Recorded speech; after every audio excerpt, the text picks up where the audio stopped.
How's everybody doing? My name is Anthony Brian Logan, and today we're going to talk about education, more specifically how liberalism has ruined education, how liberalism has ruined students from K through 12 on up to college, public, private, it doesn't even matter. Now, the reason why I'm talking about this today is because of a story that's been floating around about an AP history book. I'm not sure if it's been altered, tampered with, or whatever, but it's out there in the wild.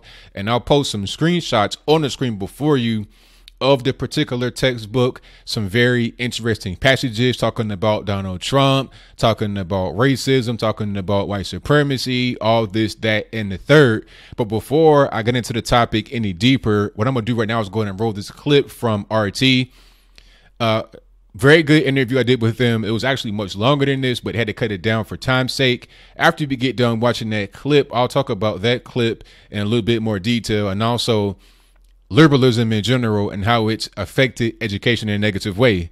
So without further ado, let's go ahead and roll it. A new history textbook for students in the U.S. is raising concerns over what's said to be its one-sided look at events, and in particular the recent presidential election in the country. Trump tapped into the sense of alienation and being left behind that many voters, most of all white, poor and working class voters, felt. Clinton's supporters feared that the election had been determined by people who were afraid of a rapidly developing ethnic diversity of the country. They were largely white males, more so than any cabinet since Ronald Reagan. There's been quite a strong reaction to the book, particularly from parents. Many claim it's brainwashing and called such a style of education indoctrination for its anti-Trump propaganda. Meanwhile, the publisher of the book claims it was produced by a professional author and corresponds to academic standards. It also points out that the multiple sides presented in the book promote debate and critical thinking. But political and social commentator Anthony Brian Logan thinks school textbooks have to provide facts and not someone's opinion. Well, certainly one-sided. And the thing about history books, I thought it was supposed to just give the facts, give the basic information about what happened and not interject personal opinion. The whole opinion piece is not necessary. That's something you would see on an op-ed on some random website that has those kind of things on it that you would expect from that. But for a book, it doesn't make any sense. Textbooks not supposed to spark debate. They're supposed to be just information for children to learn. If you're in high school, college, or whatever, it should be about learning information. It shouldn't be about being indoctrinated and trying to start an argument. Education is pretty much consumed with liberalism. It's controlled by liberalism from top to bottom. Well, what's happening with education in the U.S. is that a lot of leftists are in power. They're in control. They're the teachers, the administrators, superintendents in college, they're the professors, they're the deans.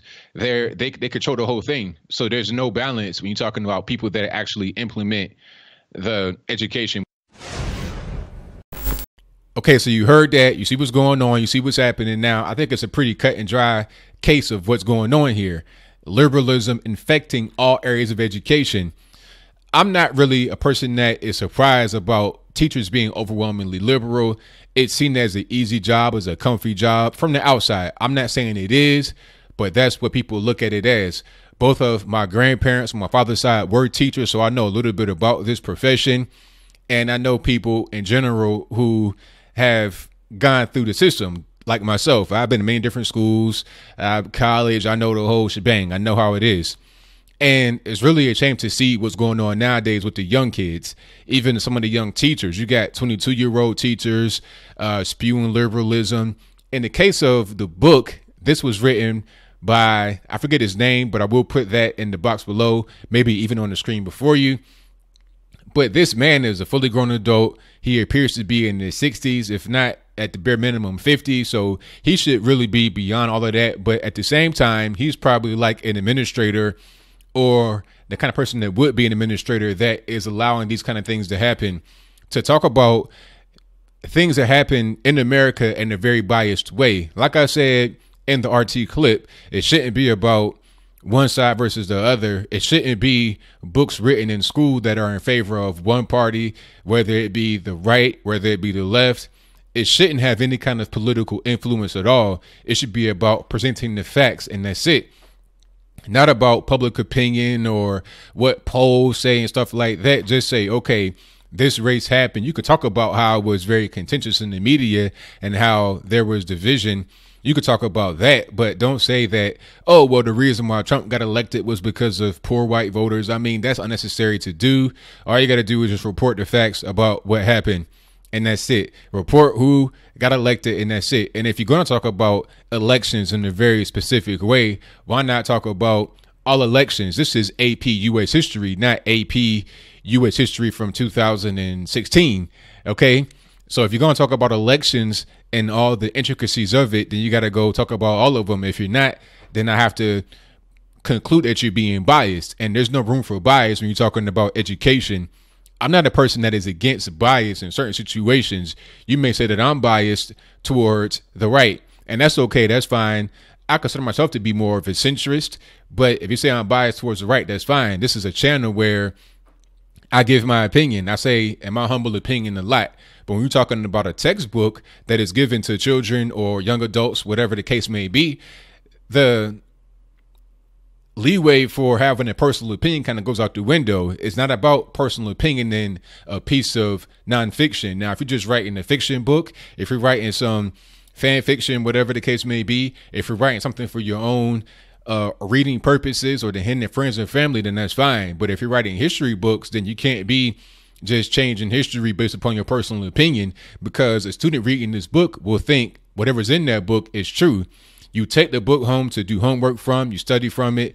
This is what you're being taught as the truth. And when you have political bias, whether it be the right or the left, you're not learning the full truth. Now, I was also asked in this interview about so-called right-wing bias, because they were trying to be balanced themselves. They were trying to say, well, you're telling us that education is completely run top to bottom by liberalism, but what about the right?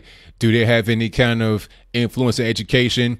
We brought up school in Texas talking about slavery and stuff like that, but I'm like, look, if the right has any kind of influence in education, it's to counteract what the left is doing, is to bring it back to center. That's the whole thing we got to understand, because things are so far on the left nowadays when you're talking about education, even on the elementary school level, that a person like myself or other people may want to introduce ideas that may to some seem like they're biased towards the right. But the reason why we're doing it is an effort to bring things back to center.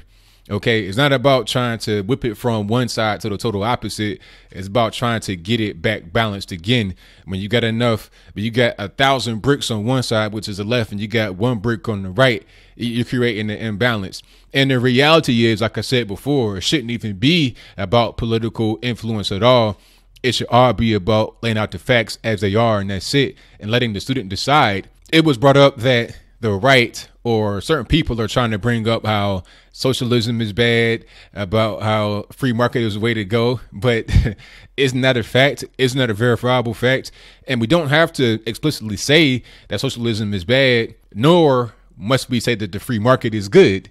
Okay. But you can just look at what happens in society when you have socialism. If we're honest about what the word Nazi means, we know that it means National Socialist, and we know what the results of that were. If we're talking about communism, socialism, which is basically the same thing, but I digress. Let's go back to Pol Pot in Cambodia. Millions of people died. Let's go back to Mao Zedong in China. Same thing. The Bolsheviks in Russia, same thing. Even in more recent times, talk about Venezuela, people beating zoo animals to death to get something to eat. People starving to death in a country that is all about socialism and stuff like that. You don't hear about things like that happening in Brazil. There's a lot of poverty there, yes, but you don't hear about the mass starvation of people to the point where they got to beat zoo animals to death. So I think as long as you just present the facts as what they are, then the correct information to get out there. When you try to skew things very far on one side, in my humble opinion, you are doing that because you know that you're losing, and you got to brainwash people in order for them to believe your point of view. You can't just put it out there normally because people will reject it. You have to trick them or force them to become indoctrinated in that way, so then they'll believe that as a standard rather than what the actual truth is, which is what they will learn if they did not have any kind of bias in their education. So what do you think? Do you think that my answers on RT were sound? How about right now where I explain a little bit more about what we were talking about in the interview that was a little bit longer but had to get cut down for size? Or do you think that the right is as guilty as the left when you're talking about trying to indoctrinate children?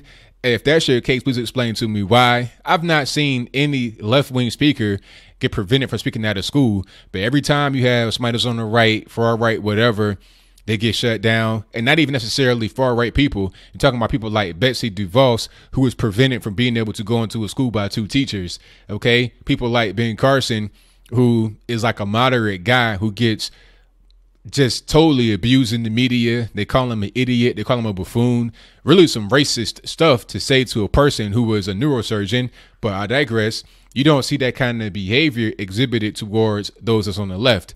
So if there is just as much people on the right that are involved with trying to indoctrinate people, then why don't we see all these right-wing radicalists that prevent people on the left from being able to go speak, being able to go do what they're going to do? So that's pretty much all I got to say about it. Whatever your comments are, please let me know in the comments below. And that's all I got to say for this video. If you like what you heard, please comment, rate, share, and subscribe. Peace.